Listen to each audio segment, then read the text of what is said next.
A la invitada de hoy la conocí hace un par de años en México. Me invitaron a un congreso y cuando escuché la ponencia de Sandra dije, la tengo que entrevistar. Tiene un trabajo interesantísimo y es muy clara. Voy lento, así que 2 años después me di el gusto. Sandra Luz Molina Mata es una diseñadora y profesora mexicana.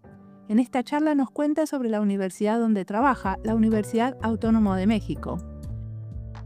También hablamos de su investigación de doctorado, del diagnóstico y presupuestos participativos, de participación ciudadana, de hacer un trabajo de campo con alumnos y sobre políticas públicas. Mi nombre es Mariana Salgado, esto es Diseño y Diáspora.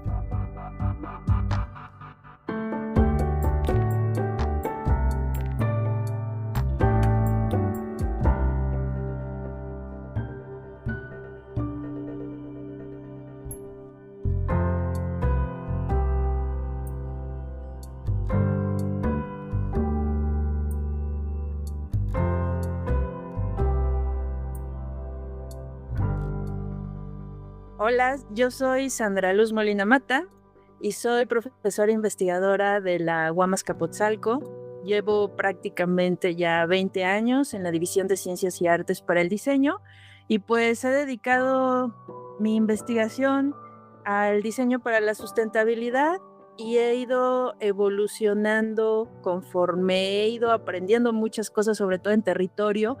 Y eso me ha llevado ahora a empezar a hablar sobre los pluriversos y el diseño para las transiciones y muchas otras cosas que en un principio no había considerado para mi trabajo. Y decir una cosa, ¿qué es la UAM? La UAM es una universidad autónoma que está en la Ciudad de México y que recibe presupuesto federal, es pública, pero lo interesante es que la UAM es una universidad que se funda después de los movimientos estudiantiles de 1968 aquí en México, que fueron un parteaguas en la participación política de las juventudes. Los movimientos del 68 terminaron, bueno, una de sus crisis fue la matanza justo en Tlatelolco el 2 de octubre, y después de eso, en el 1974 se funda la UAM. Tiene varias unidades, pero lo interesante es que la idea es que se fundara como un modelo de universidad distinto a lo que ya teníamos, que en este caso era la Universidad Nacional, que es la más grande, o el Instituto Politécnico. Entonces se funda bajo un modelo muchísimo más horizontal, muchísimo más abierto y pensado más en tener una universidad por y para estas nuevas generaciones, bueno, esas nuevas generaciones en su momento. Pero lo interesante, Mariana, es que eso se traspola a la división de ciencias y artes para el diseño. Y justo nosotros surgimos con un modelo distinto a incluso las otras unidades. ¿Por qué? ¿De qué manera es distinto? Fíjate que somos la única unidad que tiene como base, digamos, de fundación un libro que se llama El Modelo General del Proceso de Diseño de la UAM. Y en ese libro interviene Enrique Dussel, que es uno de los grandes pensadores latinoamericanos de la filosofía para la liberación, la ética para la liberación. Él encabeza esa publicación. Entonces, si tú lees ese libro, te vas a dar cuenta que el diseño está pensado para enseñarse desde la universidad como una disciplina que se denominada para la autonomía.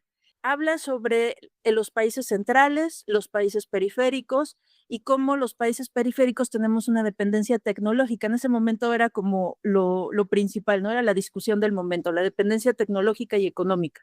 Y cómo el diseño podía ser una herramienta para la liberación precisamente de los países periféricos. Entonces se plantea desde ahí el modelo general del proceso de diseño y se trata de hacer un símil al método científico. Entonces es muy interesante porque el modelo general de proceso de diseño parte de la idea de un planteamiento de caso multidisciplinario, lo cual para sus tiempos pues yo creo que resultaba muy novedoso y que es algo que hasta la fecha me parece uno de los elementos más rescatables. Hace una serie de planteamientos sobre la industria nacional, la pequeña y mediana industria y cómo el diseño debe favorecer al desarrollo nacional, ¿no? Muy bien. ¿Y vos qué estudiaste? Yo soy diseñadora industrial, soy egresada justo de la UAM Azcapotzalco y tengo una maestría en diseño industrial por la Universidad Nacional Autónoma de México y tengo 2 doctorados concluidos, pero no presentados, ¿no? Entonces, tengo un doctorado en medio ambiente y desarrollo integrado que lo hice en el Instituto Politécnico Nacional, en un centro de investigaciones interdisciplinarias, ¿no? Como de estos primeros intentos por tener ciencia interdisciplinaria. Era yo la única diseñadora, además, y terminé todos los créditos, prácticamente terminé la tesis, pero pues se atravesó un embarazo de alto riesgo y hasta ahí quedó el tema. Y luego entré a trabajar a la UAM y muchos años después decidí retomar el tema del doctorado y ahora me inscribí al doctorado en diseño y desarrollo de productos de justo de la UAM y también empecé a trabajar mi tesis sobre ya más bien trabajo de campo comunitario, sobre todo lo que yo había hecho en campo y ahí se me atravesaron varios cargos de gestión, pero bueno, ahí estoy en eso. Decime, cuando yo te escuché presentar en México, me encantó cómo presentabas el trabajo de campo que haces muchas veces con los estudiantes, ¿cierto? ¿Me querés contar de algún caso específico? Pues yo creo que uno de los casos más emblemáticos y que además es relativamente reciente es lo que trabajamos con la comunidad de Azcapotzalco, precisamente, y porque ahí tuvimos incluso una participación en la configuración de la nueva Ley de Participación Ciudadana de la Ciudad de México. Fue muy interesante porque en ese momento teníamos un acercamiento con la que entonces era la concejala de la alcaldía, la concejala de Participación Ciudadana, y entonces, nosotros empezamos a trabajar con ella. Te cuento que la universidad tiene un modelo de, docencia e investigación, que justo es una de las diferencias que plantea nuestra universidad. Nosotros somos profesores investigadores, entonces la docencia está estrechamente vinculada, o debería estar vinculada con la investigación. Entonces, lo que nosotros hacemos es procesos de investigación-acción en campo, obviamente, en la que se involucra al estudiantado para que ellos puedan desarrollar sus proyectos terminales durante un año con estos trabajos de investigación. Entonces, lo que empezamos a hacer fue salir a campo en las comunidades de Azcapotzalco porque encontramos un tema ahí con la participación ciudadana. En ese momento se estaban llevando a cabo algunas elecciones y empezamos a notar que a pesar de que había esfuerzos desde la alcaldía de incrementar la participación a través de la concejala de participación ciudadana, etcétera, no había como mucho eco en la población. Entonces, a partir de eso empezamos con el estudiantado a salir a campo y los estudiantes empezaron a hacer campo desde en asambleas vecinales. Nosotros tenemos un proceso que de inicio es un proceso de diagnóstico participativo. Eso se cruza con datos de gabinete y de campo. Entonces, empezamos a hacer primero una aproximación a través de datos, una aproximación a través de la investigación para conocer el territorio, etcétera, y ya después el estudiantado salió a campo y empezaron a convivir con diferentes actores de la comunidad. Y fue ahí donde nos encontramos justo con uno de los diputados que estaba en ese momento impulsando la ley de participación ciudadana, varios cambios. Y empezamos a trabajar con él también, empezamos a participar en algunas reuniones de trabajo, etcétera, etcétera. Y una de las cosas que se logró con este proyecto es hacer énfasis en la importancia de los diagnósticos participativos. Y esto te lo comento porque en la Ciudad de México, por ley, hay una cosa que se llaman presupuestos participativos. Entonces baja dinero para las comunidades. El tema es que normalmente se utiliza, pues, digamos, se utiliza o por casi casos políticos o se utiliza para otras cosas Pero no y se le rara vez pregunta, o sea, que esto de presupuesto participativo quiere decir que le tienen que preguntar a la ciudadanía qué quieren hacer con eso. pero no les preguntaban necesariamente a todos. O sea, tenían un presupuesto participativo y lo usaban sin hacer partícipe a la ciudadanía. No en todos los casos. Lo que En sucedía algunos. es que decían, miren, de repente los líderes, por ejemplo, comunitarios, pactaban con una empresa que les vendía, no sé, cualquier cosa, cámaras de seguridad. Y entonces todo el presupuesto participativo se iba en cámaras de seguridad porque los líderes se encargaban de convencer a todos de que eso era lo que se necesitaba. Sí. Y entonces, a partir de esta aproximación que tuvimos con la alcaldía y con este diputado, conocieron el trabajo que nosotros hacíamos en procesos de diagnóstico participativo y quedó incluido en la Ley de Participación Ciudadana. Ahora, para que baje un presupuesto participativo, hay que hacer un diagnóstico participativo en la comunidad. Entonces, ya se exige por ley. ¿Y qué Y quiere decir? eso, ¿Qué quiere decir hacer un diagnóstico participativo? antes era una sola persona proponía un proyecto y se Sí, votaba. Y okey. ahora se tienen que hacer esas asambleas previas para determinar los proyectos. No es nada más yo llego y presento mi proyecto y todo el mundo lo vota. Era como una iniciativa individual. Sí. Antes era una iniciativa individual y la gente iba y lo votaba. Y Y ahora, ahora, los vecinos se preparan para ir a esa asamblea con ideas. exactamente, ya ahí se propone y ya de ahí van saliendo. Entonces, en su momento, pues, un poco nosotros advertíamos que eso podía ser medio problemático, porque se necesitaban herramientas para que la gente pudiera realmente participar, y herramientas, sobre todo aquí tenemos un órgano que es el Instituto Electoral de la Ciudad de México, que es el que se encarga justamente de organizar las elecciones y quien quedó encargado de organizar los diagnósticos participativos. Pero el Instituto Electoral, pues, en realidad solo hacía como asambleas en donde la mayoría de las veces, pues, las comunidades terminaban discutiendo y a lo mejor sin llegar como a muchos acuerdos, no había las herramientas para hacer diagnósticos participativos. Y entonces es ahí donde nosotros desde el diseño y a partir de estas experiencias en territorio empezamos a diseñar cómo podríamos facilitar estos procesos de diagnóstico participativo en las comunidades.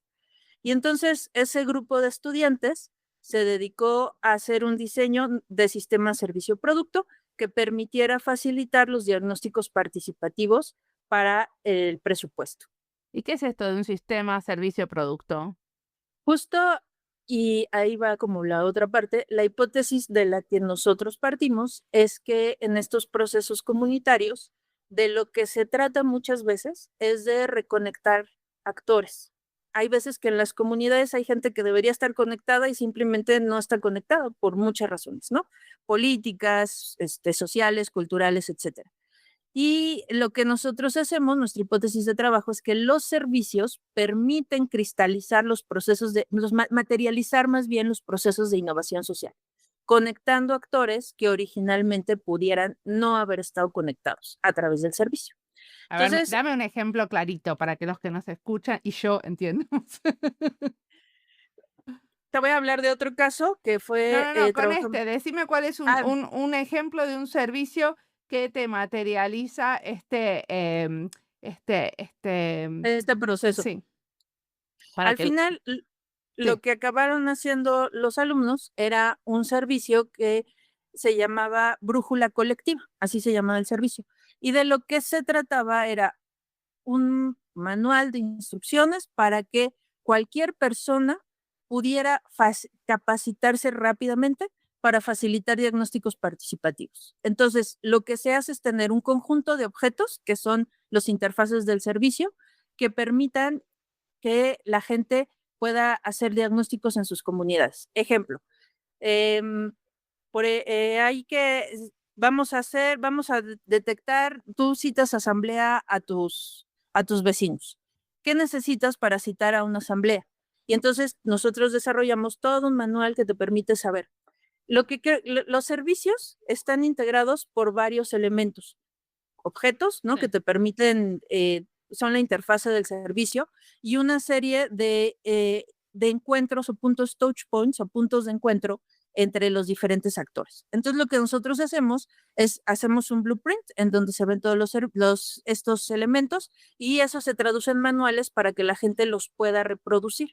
Entonces, si tú tenías una idea, ¿no? Sobre tu, so- sobre algo, habías detectado algún problema, lo que te ayudaba este servicio es a obtener los elementos para poder llevar a cabo el diagnóstico, pero además diseñaron una especie de consultoría que les iba a permitir acompañar a las comunidades. Entonces, así como muy concretamente, el diseño de servicio al que ellos llegan es un servicio que ellos podían prestar como consultores en las comunidades para acompañarlas en los procesos de diagnóstico y gestión del presupuesto participativo.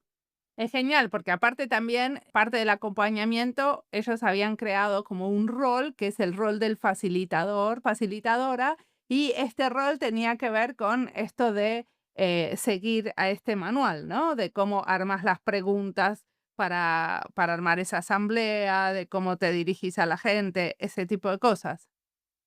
¿Entendí? Y además, sí, y además fíjate que todo este proceso fue bien interesante porque estos proyectos duran un año, hicimos un año de trabajo en campo con los vecinos, la comunidad, etcétera, y luego nos fuimos a pandemia.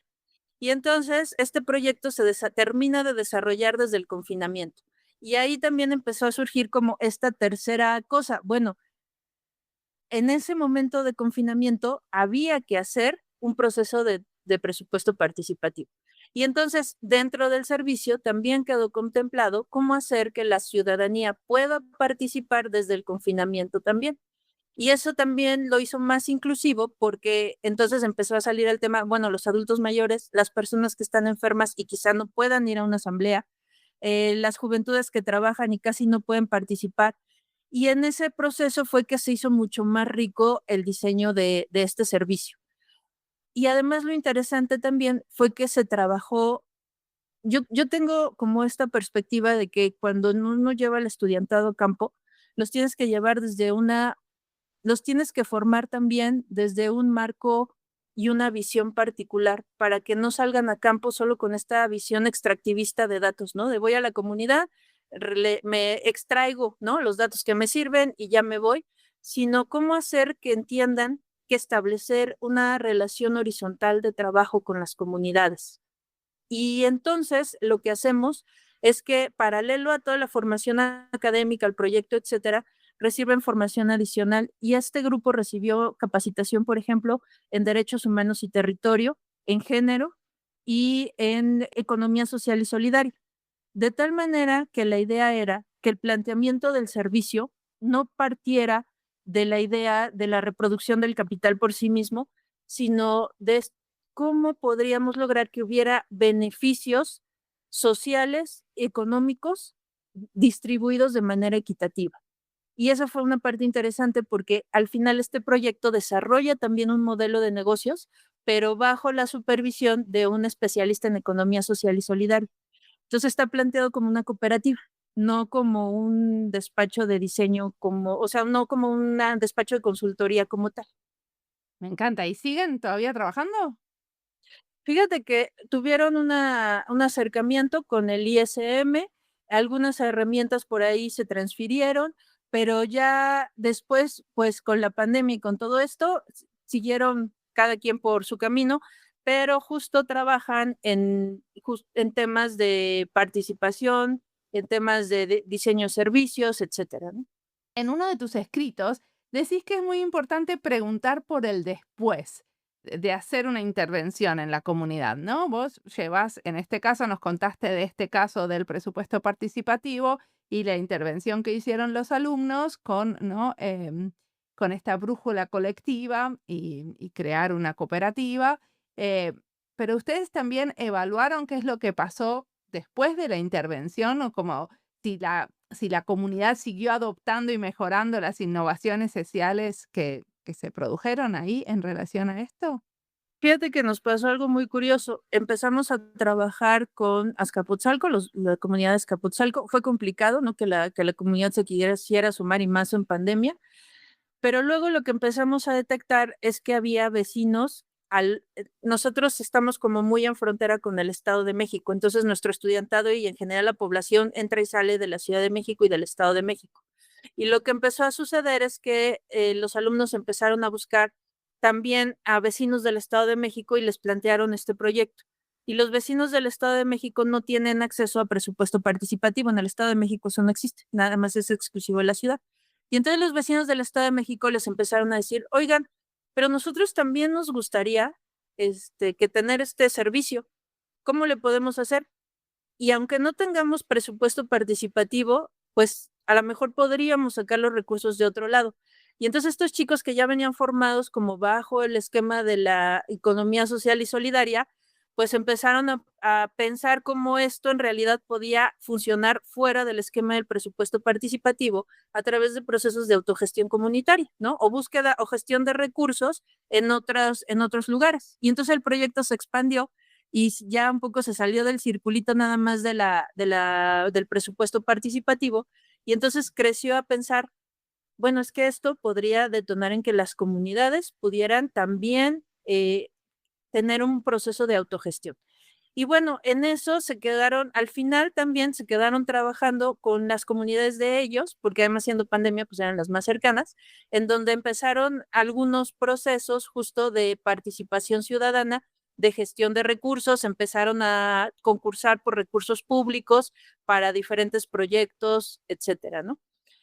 El problema a lo mejor que se enfrentó ya después fue que se levantó la pandemia y todo el mundo puso su atención en otros lugares, que en México es muy común, ¿no? Cambian los gobiernos y cambian cosas, y eso hace también que los actores se dispersen, pero al final del día, creo que para ellos y para las comunidades de ellos fue un impulso importante para la autogestión.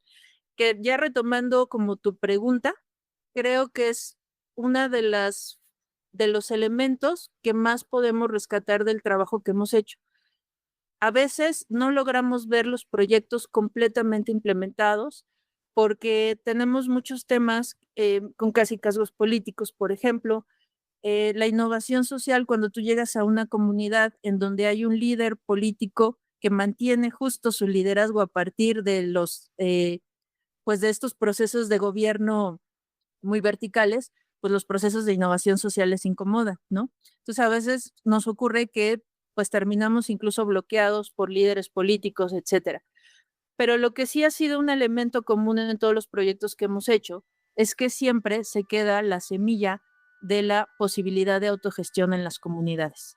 Esta idea de que siempre alguien termina diciendo, oye, pero esto lo podríamos hacer nosotros solos, ¿verdad?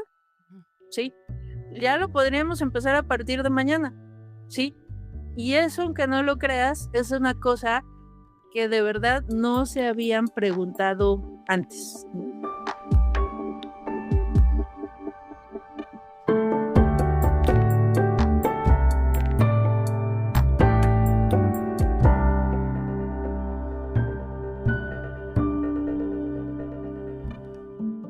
Esta entrevista es parte de las listas Educación en Diseño, Políticas Públicas, México y Diseño, Investigación en Diseño, Diseño en Transición y Diseño Sustentable.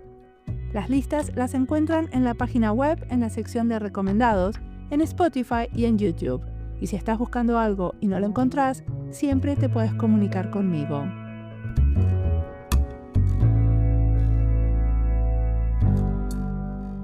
Cuando Sandra nos cuenta de la brújula colectiva, me hizo acordar a las guías LADA, de las que hablamos en el episodio 559 con Antonio Lafuente.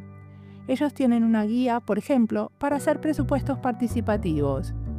La brújula se trata de diagnóstico y no de presupuesto, pero como es un manual con instrucciones para diseminar una práctica, lo traigo a cuento. Aparte, porque es uno de mis episodios favoritos del año pasado, así que cuando puedo lo recomiendo. Sigamos ahora escuchando a Sandra, que tiene mucho más para contarnos.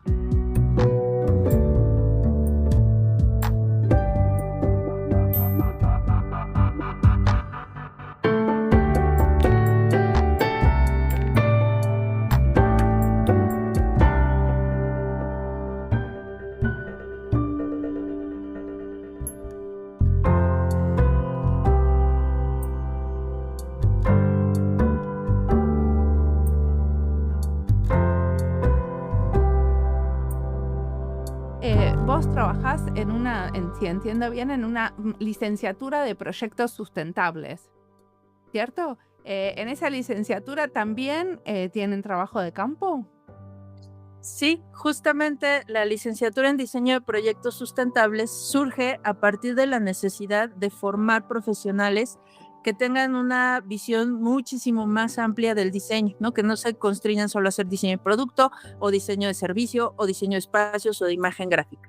Y entonces estos estudiantes están formados para hacer este tipo de soluciones sistémicas, ¿no? Mucho del modelo está basado en estos trabajos previos que te platico. Y es una licenciatura pensada para que todos, prácticamente después del quinto trimestre, a partir del quinto trimestre, todos los talleres de diseño sean llevados a cabo en campo, con comunidades. Entonces, es un reto a nivel de gestión, de administración, de muchas cosas, pero tiene su base en el trabajo de campo. ¡Wow! ¿Y cómo hacen eso? Eso es maravilloso. O sea, ¿pueden llevar a los alumnos a pasar un tiempo largo en las comunidades? Justo hemos estado, cuando se diseñó esta licenciatura, pensamos en cómo realmente lograr transmitir todas las fortalezas que tiene el trabajo de campo, porque déjame decirte que a nivel de procesos de enseñanza-aprendizaje, el trabajo en campo cambia a las personas, cambia al estudiantado, cambia vidas, ¿no? O sea, realmente son aprendizajes muy significativos. Y entonces está diseñada para que a partir del sexto trimestre, hay 3 trimestres que están ligados, es decir, van a permanecer o está pensado que salgan a campo con la misma comunidad, con el mismo proyecto durante un año, para fortalecer el compromiso de los estudiantes con ellos. Ahorita estamos con la primera generación apenas, y entonces, y ya está resultando un reto, porque mantener gente estudiantada en el campo es complicado, porque además de eso, tienes que tener ya previamente, pues, un trabajo con las comunidades, porque no vas a llegar de cero, es decir, implica muchísimos retos, ¿no? Y lo que está sucediendo ahorita es que, pues, el estudiantado que ahorita está haciendo campo, es su primer trimestre haciendo campo y justo estoy dando yo ese taller. Y lo que estamos haciendo es empezar con procesos comunitarios, primero adentro de la universidad y el próximo trimestre van a salir ya a campo fuera de la universidad y la idea es que permanezcan ahí. No tenemos en realidad los recursos para poderlos mantener mucho tiempo fuera, sino estamos pensando en procesos en los que puedan ir y venir, y que tengan estancias quizás de 2, 3 días, a lo más una semana, pero que sí tengan este contacto con las comunidades cercano, que se comprometan, que vean todo lo que implica el compromiso social del trabajo comunitario, ¿no? Y la idea, obviamente, no tienen una agenda de que tienen que terminar haciendo un servicio o un producto, ¿no? Está ¿cómo lo plantean ustedes? O sea, algún proyecto tiene que surgir, pero ¿cómo hacen para plantearlo lo suficientemente abierto para que realmente puedan escuchar a la comunidad? Pues mira, ahorita que justo sí está pensado en una estructura un poco, primero, en los primeros talleres no salen a campo y hablan sobre ecodiseño, trabajan ecodiseño, porque está ligado justo a cómo ha ido evolucionando el tema de la sustentabilidad. Entonces está ligado al tema de ecodiseño y después es el taller que están tomando conmigo, sí estamos trabajándolo bajo la hipótesis de procesos de innovación social ligados a sistemas servicio-producto, ¿no? Un poco como los diagnósticos que se hacen y lo que se detecta en la comunidad, cómo se puede eso transformar en un servicio que resuelva una necesidad social. Un poco para que aprendan distintas posibilidades de solución desde el diseño. Pero ya después, cuando salgan a comunidad, se va a enfatizar todavía más los procesos de diagnóstico comunitario. Y sí, efectivamente, el gran tema, y que siempre les digo a mis alumnos que estos proyectos requieren una resistencia altísima a la incertidumbre, es porque sales a campo, haces los diagnósticos y en realidad es que no sabes qué vas a diseñar, ¿no? Va a depender mucho de los procesos de co-creación con la comunidad, va a depender mucho de los procesos de las necesidades de la comunidad, etcétera.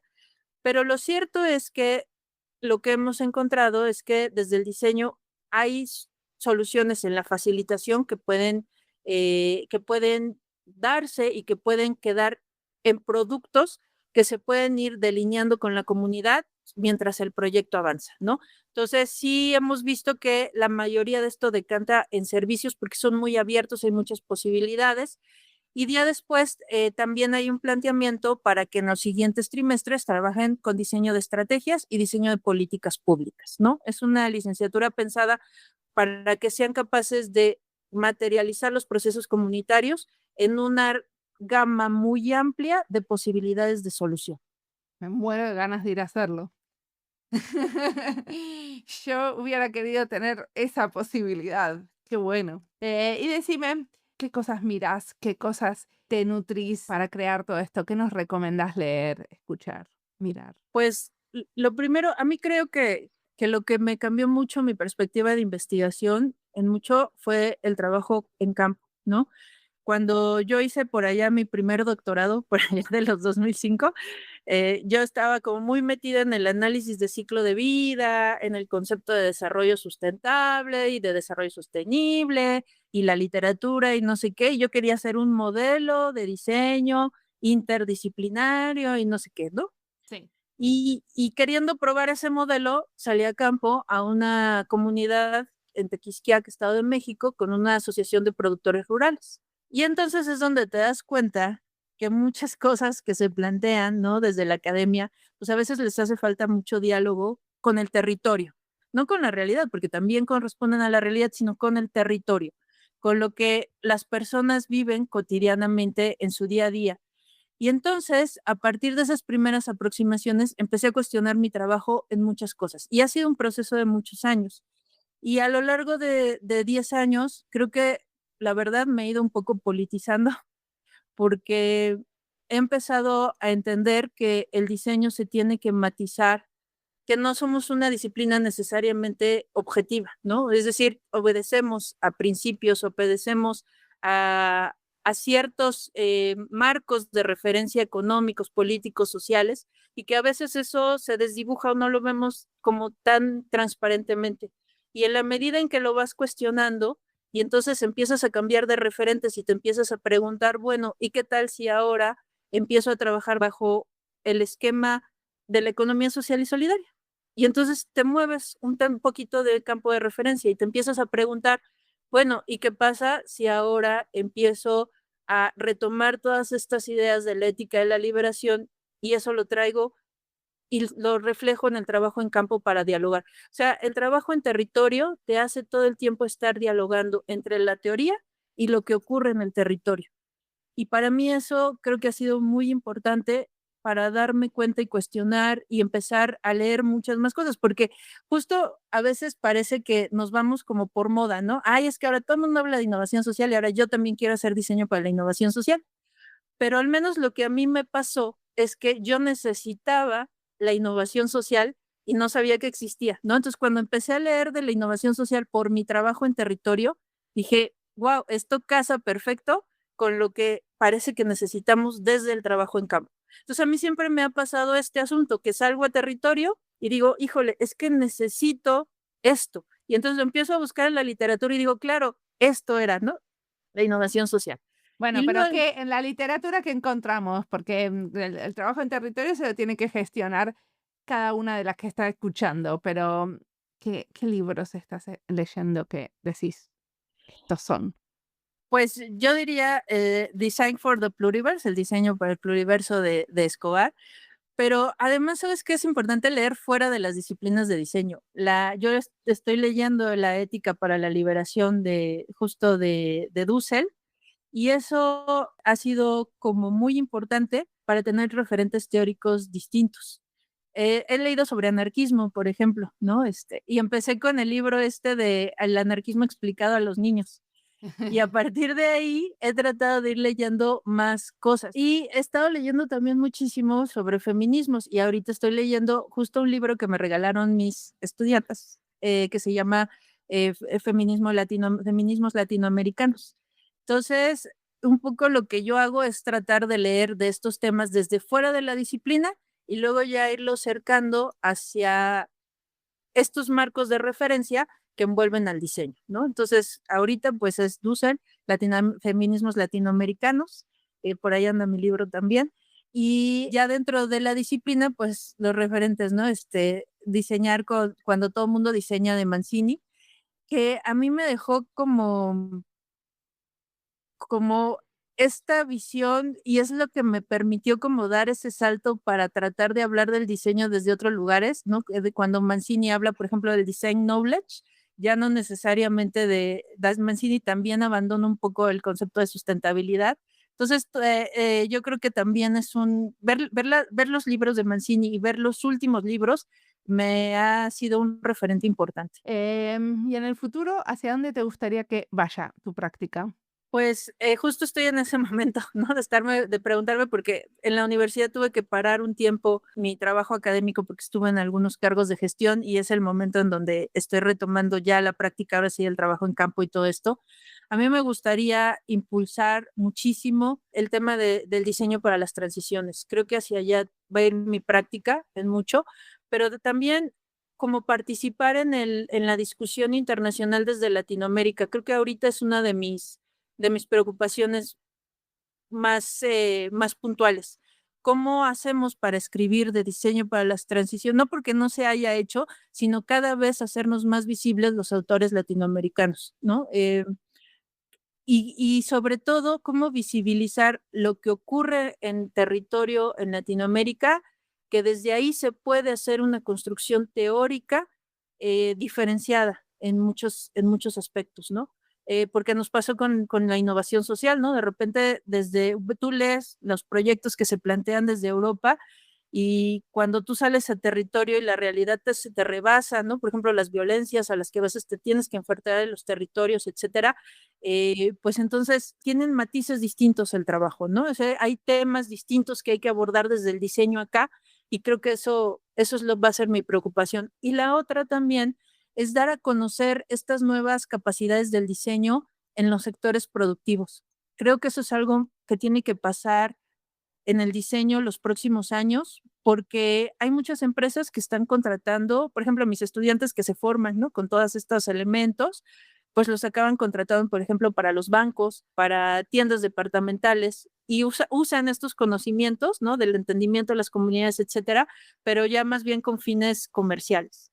Entonces, creo que las empresas tendrían que empezar a ver, pero lo interesante es que les contratan después de que ven los perfiles y dicen, creo que me podría servir para esto. Es decir, no es de, pues yo solicito a un diseñador en diseño de proyectos sustentables o un diseñador de las transiciones, sino es todavía un campo emergente que creo que habría que mostrar al sector productivo y también al sector gubernamental del país todo lo que podemos hacer desde el diseño, porque todavía nos encasillan, o sea, de repente he estado en juntas, ¿no? En donde me llaman y me dicen, bueno, vamos a trabajar con una cooperativa, así.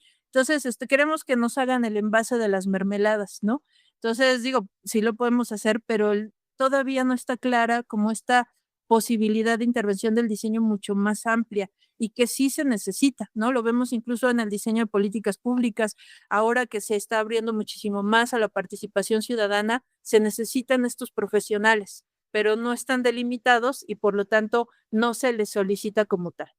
Sí, pero también, bueno, una cosa que estamos hablando cada vez más es que los diseñadores y las diseñadoras tenemos que empezar a solicitar esos trabajos donde puede llegar a ser diseño de políticas públicas, pero donde el título del trabajo no dice la palabra diseño. Sí, y justo es lo que nos está pasando, ¿no? O sea, la verdad es que, por ejemplo, tuve un alumno que aplicó a una vacante de investigador social. Así estaba, ¿no? Pero el perfil era como totalmente lo que él había aprendido a hacer. Y aplicó y ya lo vieron y fue así como, ¿y tú de dónde saliste? ¿Y tú por qué sabes esto? Como, o sea, hay más como tú, ¿en dónde están? ¿No? Háblales. Entonces, sí, normalmente así es el proceso. Buenísimo. ¿Y qué le recomendarías a la Sandra que recién sale de la universidad y está empezando a ver qué hace con su carrera y su vida? Pues, qué buena pregunta. Porque justo la Sandra cuando salió de la universidad no sabía exactamente a dónde iba a terminar, ¿no? Y creo que es una cosa que pasa muy seguido con mis estudiantes que me dicen: "Es que quiero entrar a hacer una maestría". ¿En qué? No, no sé, solo quiero entrar a hacer una maestría, ¿no? Y entonces yo lo que siempre les recomiendo es salgan por lo menos a ejercer un año, conozcan la disciplina, conozcan cómo funciona la industria, cómo funciona el mundo del diseño y en función de eso decidan hacia dónde quieren ir. Hay alumnos que se forman con nosotros y que salen muy decididos y decididas a que quieren hacer procesos de innovación social y se enfocan en ello, ¿no? Y de repente se desesperan y quizá eso es lo que quisiera recalcar. De repente se desesperan, se decepcionan, quisieran poderse dedicar a los procesos comunitarios al día uno que salieron de la universidad. Y yo lo que les diría es que lleva tiempo, requiere paciencia y que si en algún momento entras a trabajar a la industria, como les ha pasado a mis estudiantes, ¿no? Entras a trabajar en otro ámbito, en otro proceso, hazlo, conoce, aprende y eventualmente sigue buscando tu ruta hacia esos procesos o ese otro diseño que tú quieres hacer, porque en México puede resultar muy complicado. No sé, en otros países quizá haya rutas más claras o no, pero en nuestro país y en general en Latinoamérica puede resultar complicado. Siempre hay que buscar la manera de mantenerse como en esa necesidad del camino y especialízate, ¿no? O sea, creo que es muy importante entrar a los posgrados con esta mirada de abordar o crecer en los procesos de diseño. Y la verdad es que hemos tenido muchos estudiantes de posgrado que tienen la iniciativa de querer hacer ellos, ¿no? O sea, de mutuo propio, quiero hacer un proceso de innovación social y no siempre los posgrados estamos preparados para esos proyectos también, ¿no? Entonces, yo les diría eso, hay que conocer, hay que entender la disciplina, cuestionar siempre, creo que eso es muy importante, y a partir de eso tomar decisiones. Y siempre, siempre, siempre mantenerte fijo en lo que quieres o hacia dónde quieres ir, especializarte, seguir leyendo, que ahora hay muchísimas oportunidades, seguirte formando para siempre mantenerte en esa línea de donde quieres ir y no desesperarte. Y seguir escuchando podcast. Exactamente. Yo te doy letra. Muchas gracias, Sandra, por la entrevista. Gracias a ti.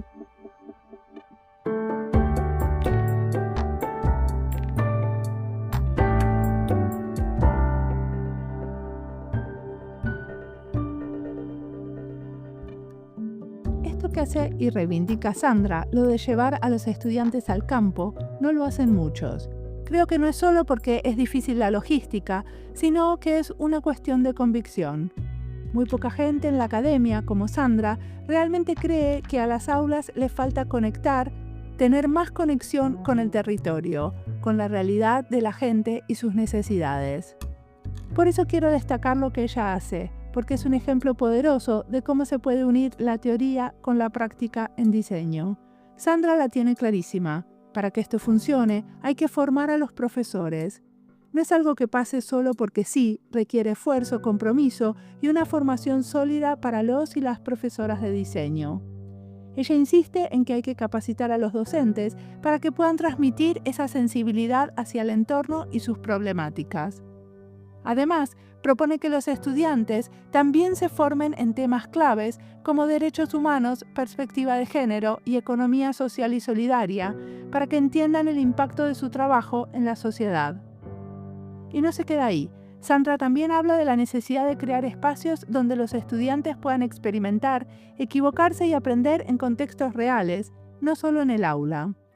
Esto significa salir de la burbuja académica, conectar con las comunidades, entender sus luchas y necesidades y diseñar desde un lugar de empatía y responsabilidad social. Ese enfoque que combina el aprendizaje práctico con una mirada crítica es lo que va a transformar a las nuevas generaciones de diseñadores y diseñadoras. Como siempre, la música del podcast es de Antonio Zimmerman. El diseño de sonido es de Andy Fechi. Este podcast está publicado con licencia creativa común con atribuciones. Esto fue Diseño y Diáspora. Pueden seguirnos en nuestras redes sociales en YouTube, Instagram, LinkedIn y Blue Sky o visitar nuestra página web diseñoydiaspora.org. No olviden recomendarnos y recomendar nuestros libros. Nos escuchamos en la próxima.